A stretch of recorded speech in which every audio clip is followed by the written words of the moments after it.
Breezy. It's business time. This one is, what are the consequences of not considering the fans when engaging in the booking process? What do we mean by that?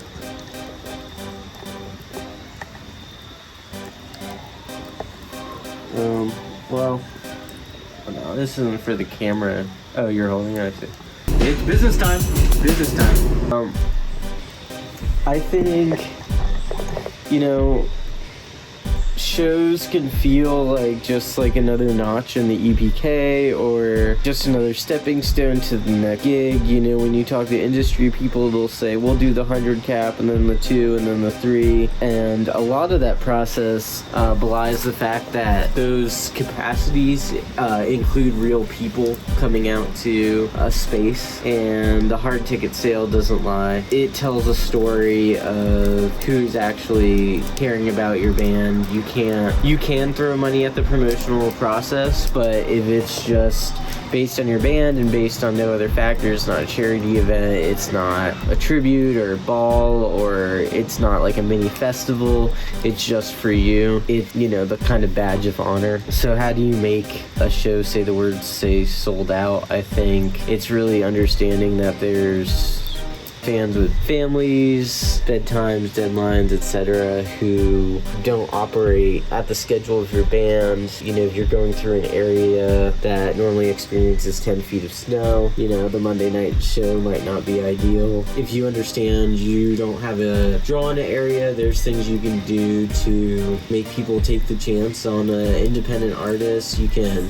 do a merch giveaway. Being conscious of fans means thinking about their experience throughout the run of show, not just during your 30 to 40 minute set. So by booking far enough in advance and having the time to put the right locals on the bill, put the right promo into it, the whole night is quality. Someone leaves with a CD. It's really something memorable, versus just something where someone puts $10 in the door person's hand, leaves 30 minutes later because it was a mediocre experience. I think the biggest consequence of not caring about the fans is building a night for artists to play for other artists versus making something that is truly entertaining, as we're in the entertainment industry, not just the Spotify numbers industry.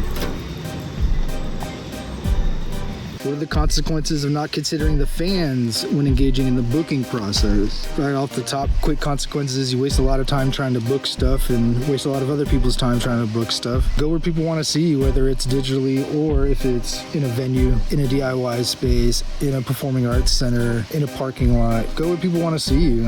It sounds basic, but you're competing with Netflix is what we always say, you want to get people to come out of their house and have an experience. You got to give them something worth more than $10 a month for all 30 days. So think about that too when you're booking. Are you going to be able to do the cool stuff you want to do? Are you going to settle 5 times just for 5 tour dates to get $200? That's not even going to cover costs. Or are you going to be able to play somewhere where you really want to do what you want? Create an engaging experience. Have a ticket link that you can collect customer information from and reach out to them later and follow up and say thank you. So considering the fans is obviously something often overlooked, but it sounds like you know what you're doing. But a lot of times you get carried away in the booking process, in the booking economics of what's available to you in your genre or what you're trying to do, and then you get stuck in one role trying to play to these fans just to keep the lights on, but you're not even keeping the lights on. So yeah.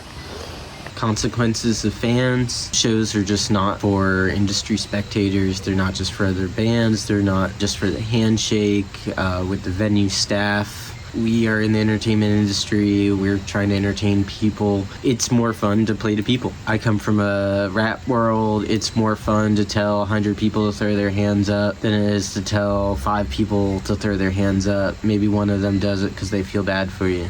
Shows are just more exciting. More people. I say need 50 people for a show to be decent, 100 for it to be good, 150 for it to be great, and 200 for it to be the best night of people's lives, to be legendary. And when you scale those numbers up in the industry, 200 people is nothing. If you booked a 4,000 capacity amphitheater or a lot of these stadiums, people who have radio play on headliner acts, Dave Matthews, Alicia Keys, they're playing 12,000 capacity venues. Think of 200 people, it's just a percentage of that. So it really is nothing. We have to think, what can we do to bring actual human beings out, and how will they enjoy the process? Consequences of not considering fans. Shows are just not for an industry notch in the belt. It's not just about playing a new venue in a new space, in a new market. To even consider a place a market is crazy. I hate that I've fallen into that kind of terminology. These are where people live. I'm a big proponent of smaller markets, going to where there's 20,000 people. Oftentimes in this early stages of people's career, you really just need 100 people in front of you once, with a video of you doing that to gain some traction. And I think it's easier to do that in a smaller market than not, but that's a kind of tangent point. I think considering who your fans might be, where they actually are, how they consume music, how they hear about bands like yourself, artists like yourself, is there seating? Is the venue in a weird part of town that no one likes to go to? Like, sometimes as a booking person, I'm like, oh, that place is cool, and then I actually talk to locals and they're like, that place is whack, like no one actually goes there. Like, what do you mean?